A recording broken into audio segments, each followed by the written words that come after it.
Okay. Uh, in the first place, you're most welcome. Today, I wanted to share also a very important topic called the believer must imitate God's holiness in their life. I think before we start on this important topic, I just want to introduce myself. My name is called Pastor Richard Taban Sabasio. I'm one of the pastors in the Presbyterian Church of South Sudan. And also I'm academic dean of the Grace Theological College. We're going to start with the introduction. We'll be having introduction. Then after that, we'll be looking at the 5 instructions that Apostle Paul has given to the believer to imitate God's holiness in their life. Then we'll be looking at the 3 types of the immorality sins that can also affect a believer life. Then after that, we'll be looking, Paul say this kind of sin must be not naming among you.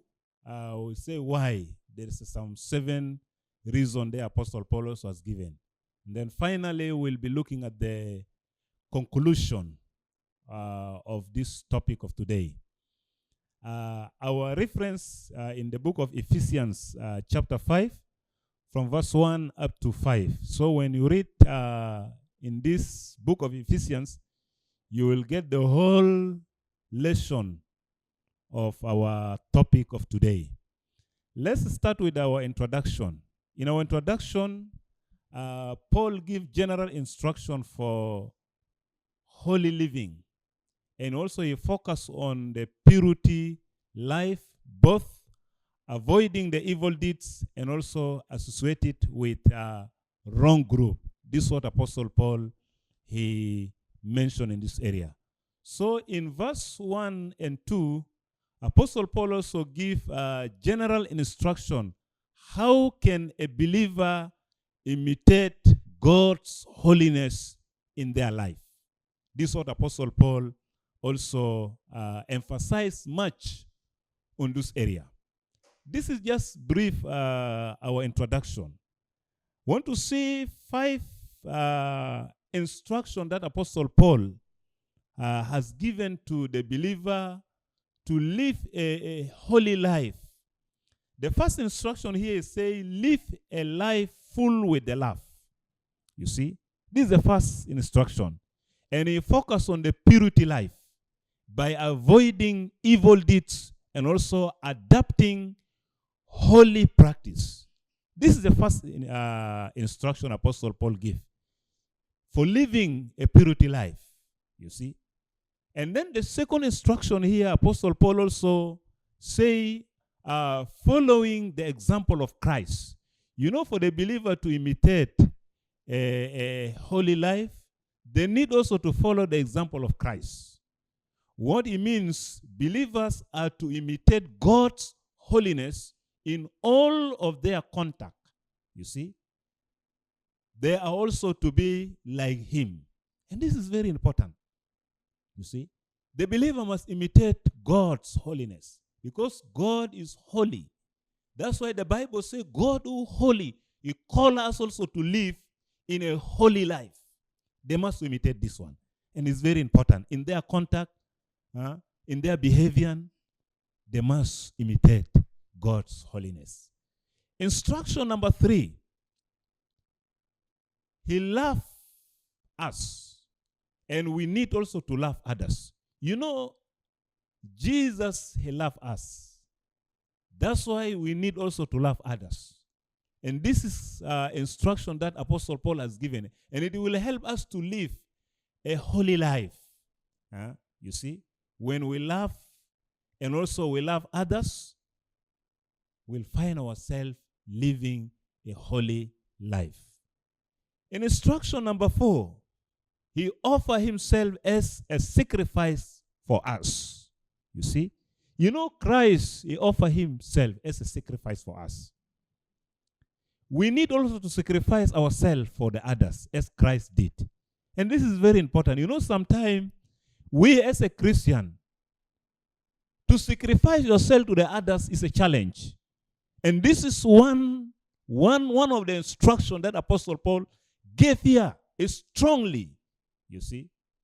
We need to offer ourselves as a sacrifice for us and also to the others. And this is very important as Christ also did for us. And then the last instruction, number 5, pleasing God.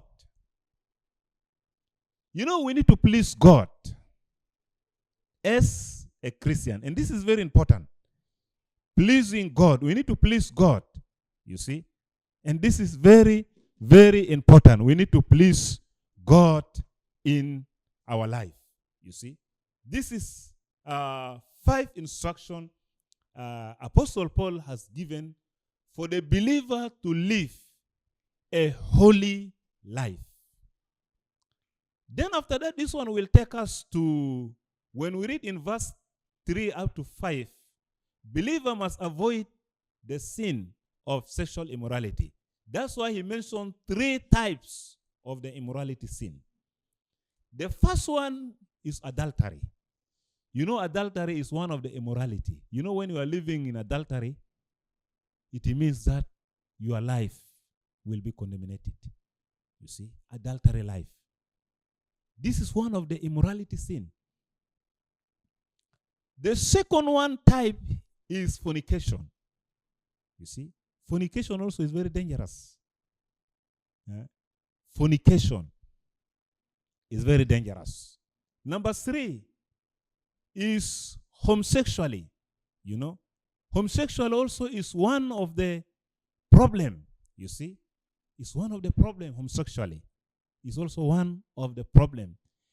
You see, these are the 3 types of the immorality sin that Apostle Paul has mentioned here. Is one of the problem, you see. Then this one also will take us to, there is a 7 reason, you see. And Apostle Paul say this kind of sin must not be naming among you in verse 3. And then the question will come, why? And this one will take us, there is a 7 reason why this kind of the sin must not be mentioned among you. Number 1, it destroys our integrity as a believer. You know, when we are living in the sin, immorality, fornication, homosexuality, it will destroy our integrity as a believer. It will not make us to live a holy life. You see? This is the first things. Then the second things, it will destroy our reputation. You know, our reputation as a Christian is very important. Our reputation. And when we are living in sin, we are living in immorality, it will destroy our reputation. And our reputation is very, very important. You see? This is the second things. The third things, it will destroy our relationship with God. You see? Our relationship with God is very important. But when we are living in sin, we are living in immorality, adultery, fornication, this thing will destroy our relationship. We will not have a strong and a good relationship with God because already has destroyed this one. Number 4, it will dishonor God. You know, when we are living in sin, it will dishonor God. You see? It will dishonor God when we are living in sin. You see? It will dishonor God. That's why we as a believer, we need to be very careful in our life. When we are living like this, it will dishonor God. Number 5, it will also make us weak in our ministry. You know, when we are living in sin, it will make us weak in our ministry. We will not be strong in our ministry. It will make us weak in our ministry because already we are living in sin. You see? And these are the challenges. You see? Another reason also, we will not inheritance the kingdom of God. You know, when we are living in sin, the Bible says we will not inherit the kingdom of God. You see, that's why we need to be very careful in this area. You see, it will not inherit the kingdom of God. Number 7, the presence of God will leave us. You know, when we are living in sin, the presence of God will also leave us. When the presence of God leaves us, it means we'll not be able to do good things. You see? And these are the challenges. So, in our conclusion, what we need to discuss, in order for us to live a holy life and imitate God, we need to avoid sexual immorality, fornication, adultery, and we need to imitate God. You see, in order for us to live a holy life, in order for us to live a holy life, we need to imitate God. We need to be far from all these things. So, brothers and sisters, thank you so much for this lesson. Thank you for listening. May God bless all of you. Pastor Richard Taban Sabasio. Thank you so much for listening.